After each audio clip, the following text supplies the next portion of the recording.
Last week nga lang guys ay nilabas na ang Town Hall 18. Kaya ngayon ay TH18 na ang pinakamataas na TH sa Clash of Clans. So kung palagi kayong nanonood sa mga videos ko, mapapansin nyo na palagi kong ginagamit ang Fireball Rocket Balloons noong TH17 pa lang yung max. Kaya ngayon naisipan kong subukan kung uubra pa din ang Fireball Rocket Balloons ngayong may Town Hall 18 na. Kaya dito nagpaiwan ako ng 5 TH18 na base sa kalaban para nga dito natin susubukan kung uubra pa ba ang Fireball Rocket Balloon sa Town Hall 18. Kaya tara, wag na nating patagalin. Unang banat, simulan kaagad natin.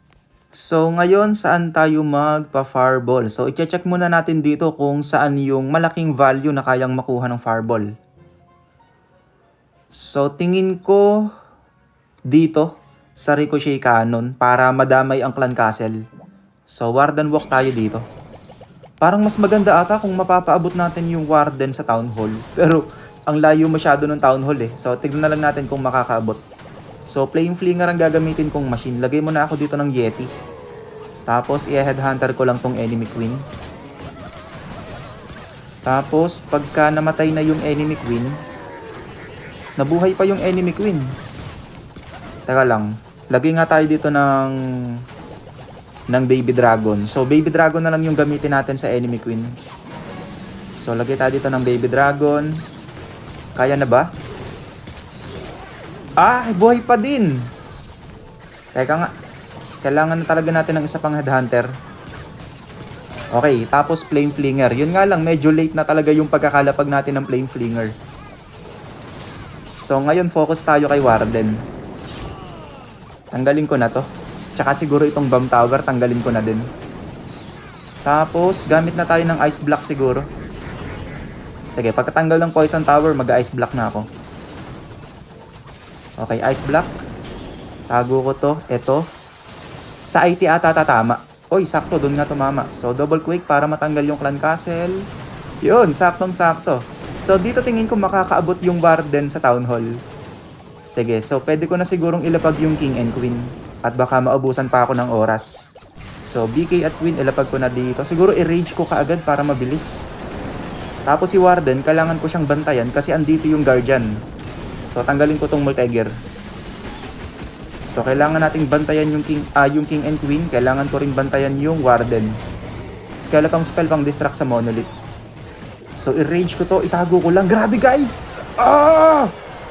Napakasakit nung Revenge Tower. So grabe guys, sobrang sakit nung Revenge Tower. Kung masakit yung Monolith tsaka yung Multi-Gear Tower, mas matindi itong Revenge Tower. Partida, naka-normal mode lang tayo dito sa Classic War ha. Wala pang modifier yan. Paano pa kaya kapag nasa Legend League na? O kaya kapag naka-esports mode? Di lalong mas masakit pa yan.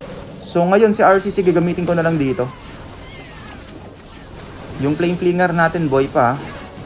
Itago ko lang yung RC. Grabe guys, sobrang sakit nung Revenge Tower. So itatago ko ulit si RC. Oops. Queen ability na gamit na. Yung mga pang clean up natin, ipaglalapag na natin dito. So eto pa yung isa sa pinagkaiba guys ng Town Hall 18. Hindi na pinapansin ng Royal Champion yung Town Hall. Kasi nga, hindi na weaponize yung Town Hall. Kaya kumbaga, kapag hindi nasira yung Town Hall sa Warden Walk, o kaya hindi nasira ng BK at Queen yung Town Hall, talagang nakakalamang yung 1 star. Lalo na kapag hindi mo pa napatay yung Guardian ng Town Hall. Dahil lang doon sa pagkakamatay ni Warden, ang laki nang nawala. Ang laki nang nawalang value na sayang na makukuha pa sana ni Warden hanggang Town Hall. So yun guys, grabe 1 star tayo sa unang banat. Grabe yung Revenge Tower guys, sobrang sakit. So sige, atakin ulit natin yung base ng number 2. Grabe. Teka lang, ilan ba yung DPS nung... Check nga natin guys kung ilan yung DPS nung Revenge Tower. Grabe, tinadtad talaga si Warden eh. Yung DPS nga pala nito guys, depende kung gaano ng kadami yung namamatay na or yung nababasag mong defense or buildings doon sa base ng kalaban. So mas madami yung masisira mong building sa base ng kalaban, mas lalong sumasakit yung Revenge Tower. So ganun nga pala yun guys. So sige, banatan ulit natin tong number 2. So tara, let's go. Fireball. I-fireball natin yung gitna guys. Ito yung Rage Tower. So try natin kung kaya nating paabutin doon yung fireball. So Warden Walk muna tayo dito. Tapos Flame Flinger, pwede rito oh. Tanggalin ko lang to. Tanggalin ko na rin siguro tong Mortar na nandito. Lagay lang ako ng balloon, baka may traps. So tanggalin ko to. Teka lang. Kayang tanggalin ng Yeti Mites yun, no? Yung air defense. Nice. Tanggalin ko to. Tapos kailangan kong tanggalin itong X-Bow. So kailangan ko ng 5 rocket balloon para doon. Para matanggal yung X-Bow. Para pagkatanggal ng X-Bow, free hit na yung Flame Flinger dito. So check traps, baka may mga Tesla dito. Okay, wala naman. Tapos, sa Fireball, sana mapatama natin sa gitna yung Fireball. Pwede na siguro to. Hindi, tanggalin muna natin yung Ricochet Cannon. Pagkatanggal ng Ricochet Cannon, i-ice block ko na si Warden. Isa pa. Okay, tapos Invi. Fireball sa Rage Tower. Ay, sa Monolith to, mama. So, itago ko lang saglit yung Warden kasi may Enemy King. So, magre-rage ba ako? May Headhunter naman eh, so kayang-kaya yung Enemy King. Oh, may mga bulilit. Baka yung Flame Flinger natin madedo ng maaga. So, hindi tumama sa Rage Tower yung Fireball, pero okay na rin naman yung naging value. Kasi natanggal yung CC, natanggal yung mga karamihan na nasa gitna, so okay na rin. So, ilagay ko na yung BK at Queen dito. Kasi si Warden, siya na yung bahala sa mga nandito eh. So, tanggalin ko to. Archer Queen sa labas. Kailangan ko lang bantayan si Warden kasi medyo masakit itong haharapin niya mamaya. Andito yung enemy Minion Prince, andito yung enemy Queen. Sige, rage ko muna yung Warden. Pwede kong ipa-activate dito yung Poison Tower ng maaga oh. Eto na naman yung Revenge Tower guys oh. Sakit niyan. So kailangan kong gamitin dito yung Ice Golem para pang tanky kay Archer Queen mamaya. Sige, King Ability gamitin ko na. Ice Golem tayo dito, pang tanky sa Revenge Tower. So, ang dami nang natatanggal sa buildings, ang dami nang natatanggal sa base ng kalaban, kaya sigurado, sobrang sakit na ng Revenge Tower na yan. So, yung RC gamitin ko na dito. Skeleton Spell, sige, gamitin na rin natin dito. Yung Flame Flinger hanggang ngayon, hindi pa lumalabas yung laman. Okay, so itong mga natitirang rocket balloons natin, gamitin na natin. Mga pang clean up, ipaglalapag na rin natin. So, yun. Kuha na to. So, malaki yung nakuhang value ng Fireball doon sa gitna. Kasi doon pa lang sa Clan Castle, nasira sa Fireball, wala na tayong problema sa bantay. Kaya, ayun, nakachamba rin tayo dito. Bali siya nga pala guys, kung meron kayong bibilin sa shop katulad ng Gold Pass, Skins, Sceneries, ay pwede kayong mag-support ng creator. Ang creator code ko po ay June at pwede nyo rin akong isupport dito. Malaking tulong po yung support nyo sa akin para mas makapagpatuloy pa sa paggagawa ng mga content. Kaya maraming salamat po kaagad sa mga magsusupport at lalong-lalo na po sa mga patuloy na nagsusupport. So ngayon guys, dito naman tayo sa base ng number 3. So, ganun pa rin ang gagamitin natin dito guys. Fireball with rocket balloons.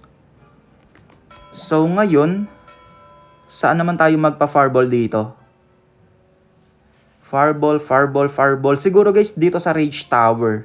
Sige, sa Rage Tower, subukan natin. Ang laki ng value kapag napatama natin doon. Tapos, pwede ako mag-Flame Flinger dito eh. So, kailangan ko lang ay, may enemy Queen. Sige. So, ang gawin ko na lang, tanggalin ko muna to. Tanggalin ko muna ito. Ay, naku, yung wall breaker ang nalaglag. Dapat yung rocket balloons yun. Yari, wala akong wall breaker mamaya sa hero. Nagkamali ako ng lapag. Magkamukha kasi yung wall breaker tsaka yung rocket balloon eh.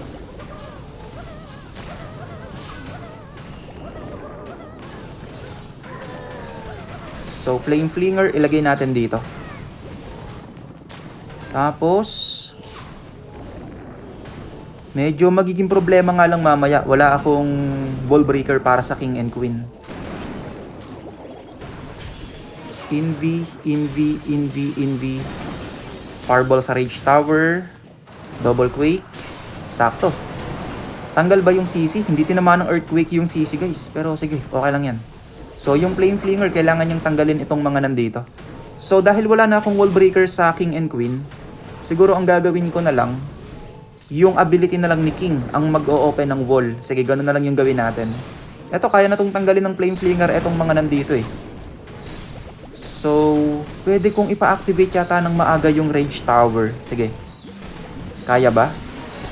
Nag-activate ba? Okay, so nag-activate. Malaking bagay yon. Para pagpasok nung King and Queen mamaya doon sa Town Hall, wala na yung Rage Tower. Hindi na gaanong masakit yung area na yon. Pwede na pala akong maglagay dito ng mga pang-clean up, guys. Para walang sayang sa oras. Sige, antay lang natin ay, Furnace. Poisonin muna natin. Tapos, Ice Golem, BK, Archer Queen, i-rage ko kaagad. So, BK ability. Pasok BK. Sige, King ability, pwede na yan. Dito si RC. Tapos, Rocket Balloon dito sa Monolith. Okay, so pwede akong mag-inv-inv. Tago ko yung Queen kasi meron ditong mga masasakit na defense. Tanggalin natin itong mga kalat sa labas para makapasok yung Archer Queen. Dito may mga linisin pa sa labas. Sige, lagyan na natin ang mga pang clean up. Yung Barbarian, yung Archer. Queen ability, gamitin ko na rin. Grabe yung ano guys, oh, yung Guardian. Kahit level 1, ang lakas pa rin eh. So, yung mga natitirang troops, sige, paglalapag na natin. Wala na, 3 star na to. So yun nga guys, pangatlong banat natin, naka 3 star ulit tayo. Basta talaga mapaganda yung value ng Fireball, malaki pa rin talaga yung chansang maka 3 star. So dito naman tayo guys, sa base ng number 4. So syempre, ganun pa rin yung gagamitin natin. Fireball with Rocket Balloons pa din. So ngayon, saan tayo magpa-Fireball? Fireball, so tingin ko guys dito sa gitna. Dikit-dikit yung mga defense doon sa gitna. So pag tinamaan ng Fireball itong Builder Hat, itong Battle Builder na to, damay ang Monolith, yung Rage Tower, dalawang Ricochet Cannon, yung CC. So subukan natin kung mapapaabot natin doon si Fireball. Makakapag-Flame Flinger ba? Eto dito pwede. Kailangan ko lang tanggalin tong X-Bow. Tanggalin ko lang tong Wizard Tower na to. Siguro kailangan ko rin tanggalin tong isa pang Wizard Tower na to. Tapos tatanggalin ko yung X-Bow. Tanggalin ko lang tong Air Defense. Kaya ba Warden? So tanggalin natin yan. Then pagkatanggal nyan, magpa-Flame Flinger na ako. Okay, Flame Flinger tayo dito guys. Uy, free hit yung Flame Flinger doon. Okay, so ngayon, sige, pagkatanggal nyan, mag-ice block na ako. Pwede na yan. Inv, Fireball. Yun, sakto. So, double quake. Tanggal ang CC. Tanggal yung Monolith. Tanggal guys lahat yung mga nasa gitna. So, ang laki ng value ng Fireball. Dito pumunta yung Warden. Sige, bantayan natin yung Warden. Kasi masakit din to eh. Merong multi-gear tower. Merong enemy Minion Prince. Pero yung Minion Prince, ang laki na rin ang nabawa sa HP. Dahil na rin siguro sa Fireball, tinamaan. Sige. Hindi ko lang yung Warden guys. Binabanatan siya ng multi-gear. Siguro yung King and Queen, dito ko ilalapag. Pero antayin ko munang makalayo yung Warden. Eto, nakalayo na yung Warden. Sige, pwede na to. Ilagay ko na dito yung Queen. Wall break. BK dito. Ice Golem to tank. So, lagay tayo ng isa pang wall breaker dito para makalusot yung King and Queen. So, bantayan natin yung Warden guys ha. Harapin niya dito yung dalawang enemy heroes. Yung BK hindi pumasok. Siguro, sige okay lang yan. I-poison ko na lang dito yung enemy King. Para mapabagal natin. King ability, okay na yan. So, yun. May daan na ngayon si Queen papasok sa Town Hall. I-rage ko yung Warden. Skeleton spell pang distract doon sa mga defense na nandoon. Tapos, siguro i-rage ko yung Queen. Lumabas na pala yung laman ng Flame Flinger. Sige, i-rage natin si Archer Queen dito. So, meron pa akong dalawang Invi. Andito pa yung RC. Sige, tanggalin natin itong mga kalat dito sa labas. Ito na yung ang tawag dito, yung Revenge Tower guys, oh. Sige, Queen ability, gamitin na natin para hindi na makasakit yung Revenge Tower. So, yung RC, gamitin na natin dito. Then, yung mga minions na pang clean up, ipaglalagay na rin natin. So, tingin ko guys, 3 star na to. Ayan, yung mga wizard, ipaglalapag na natin para siguradong 3 star na. So, pang-apat na banat, eto, naka 3 star ulit tayo. So, ngayon, yung number 5, tsaka yung number 1 guys, naiiwan pa. Sige, kuha muna tayo ng backup, tapos banatan na natin tong number 5. Okay, let's go. So, yung number 1, babalikan natin mamaya pagkatapos nating bumanat dito. Fireball, fireball. Ano ang ipa-fireball natin dito? I-fireball kaya natin yung Clan Castle. Tapos dito makakapag-flame flinger ako dito. Sige, sige, sige. So, kailangan ko nga lang tanggalin yung monolith. Bali, mag-warden walk muna ako dito. Tapos, tanggalin ko lang yung monolith. Kasi abot ng monolith ang flame flinger, kaya kailangan nating tanggalin. Kaya na ba yan, 5? Itago natin, para sure. Kaya na ba? Okay, tapos flame flinger tayo dito. Daming rumaratrat kay Warden dito, oh. 2 X-bow. So, 2 X-bow lang pala. Kayang-kaya ni Warden yan. Kahit matanda na yan.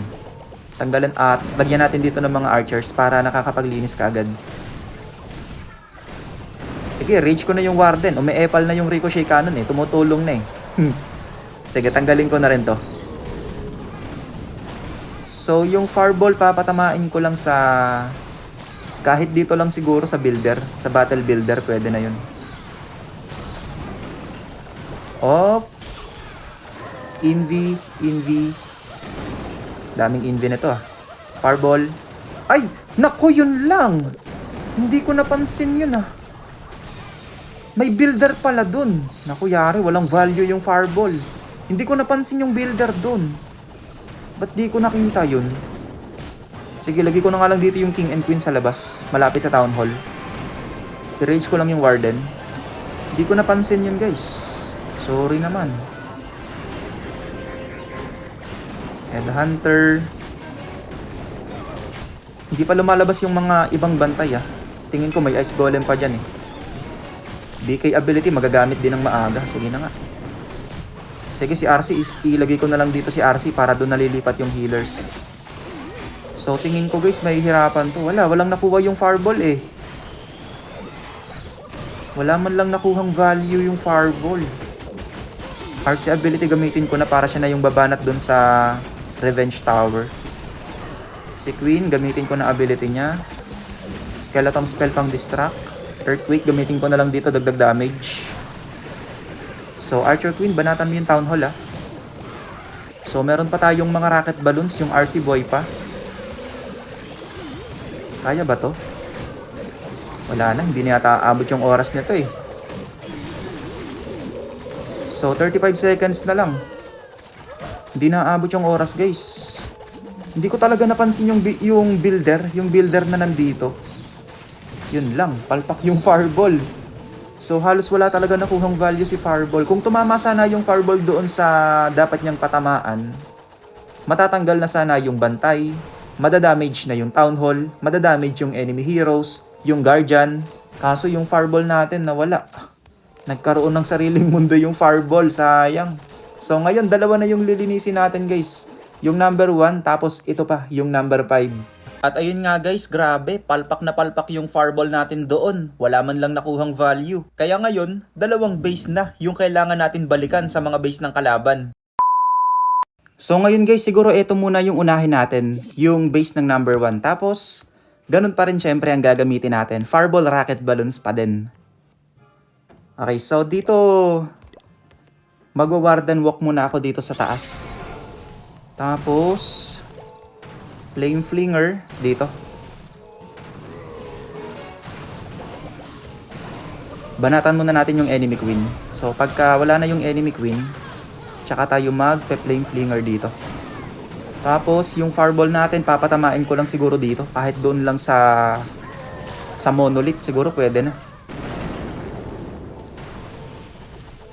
Lagay tayo ng balloon, baka may mga traps dito. Uy, ang dami nung airbomb ah. Teka, ang dami nung airbomb dito, baka meron pa ha. Labas na kayo. Okay, rage natin yung warden at medyo madami yung bumabanat sa kanya dito. Daming Tesla. So, sasakto ba yung 4 na invi? So, kung sakali. 1, 2. Kailangan kong tanggalin hanggang X-bow. Pagkatanggal ng X-bow, tsaka ako Magi-invi-invi.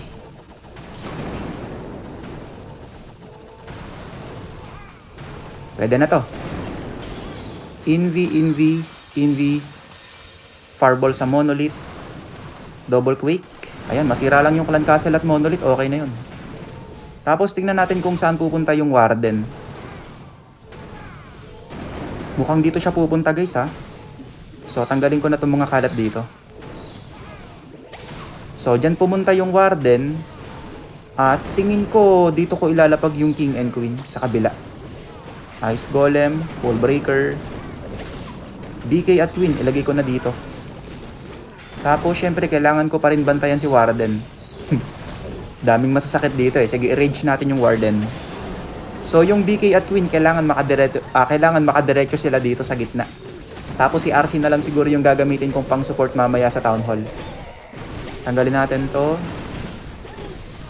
So yung Warden hanggang ngayon all goods pa rin naman.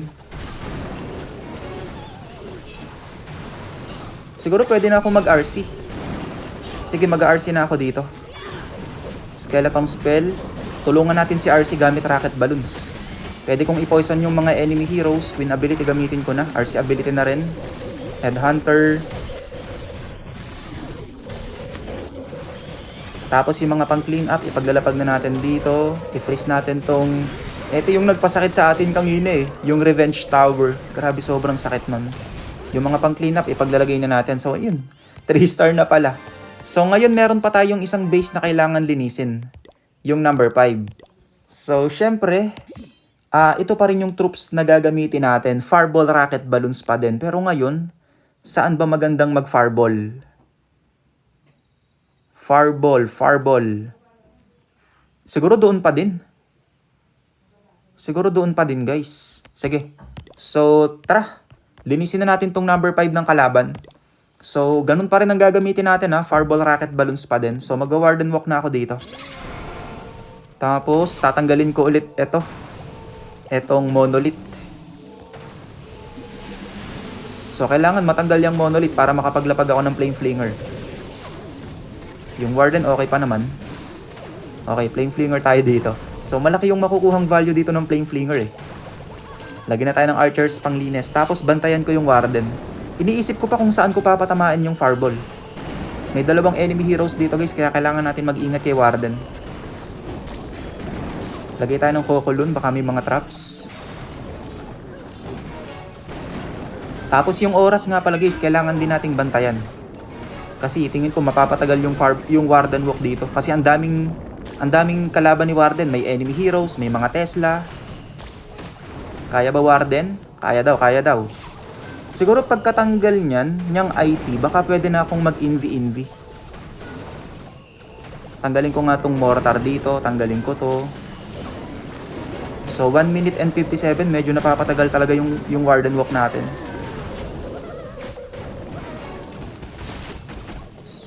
Sige. Tapos invi. Then fireball.